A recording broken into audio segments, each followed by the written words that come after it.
વાઘોડિયા રોડના શ્રીજી વિનાયક યુવક મંડળ દ્વારા શ્રીજીની આગમન યાત્રાનું ઉત્સાહપૂર્વક આયોજન કરવામાં આવ્યું હતું। ઉત્સવપ્રિય વડોદરા ગણેશ મહોત્સવની ઉજવણી માટે તૈયાર છે।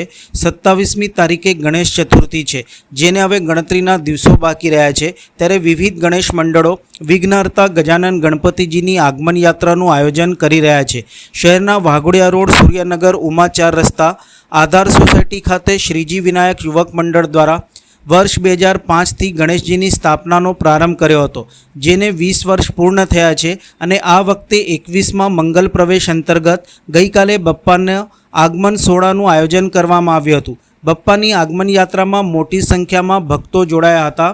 21મા વર્ષે મંગલ પ્રવેશ અંતર્ગત ભક્તિસભર ઉજવણી થનાર છે। આગમન યાત્રા દરમિયાન ધારાસભ્ય શૈલેષભાઈ મહેતા, ધ્રુમિલ મહેતા ઉપસ્થિત રહ્યા હતા અને આરતી ઉતારી હતી। આ અવસરે મોટી સંખ્યામાં ભક્તો ઉપસ્થિત રહ્યા હતા તથા આગમન યાત્રામાં જોડાયા હતા। આરતી કરીને ધન્યતા અનુભવી હતી। વાઘોડિયા રોડ પર આધાર સોસાયટી વિનાયક યુવક મંડળ દ્વારા વર્ષોથી ગણપતિની સ્થાપના કરવામાં આવે છે। આ વખતે ભગવાન કૃષ્ણના રૂપમાં કમળ પર બિરાજેલા ગણપતિની મૂર્તિનું સ્થાપન આજે કરવાનું છે અને આજે એની આગમન યાત્રા છે।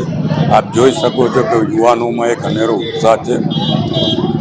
વાઘોડિયા રોડની મોટી સોસાયટીઓ કહેવાય, એમાં આધાર સોસાયટી કહી શકાય અને આધાર સોસાયટીના યુવાનો દ્વારા ગણપતિની સાથે સાથે અનેક સામાજિક કાર્યો પણ આ દરમિયાન કરવામાં આવતા હોય છે। ત્યારે એમને હું શુભેચ્છા આપું છું, અભિનંદન આપું છું અને આપના દ્વારા વાઘોડિયા રોડના તમામ નાગરિકોને ગણેશ મહોત્સવની શુભેચ્છા પાઠવું છું।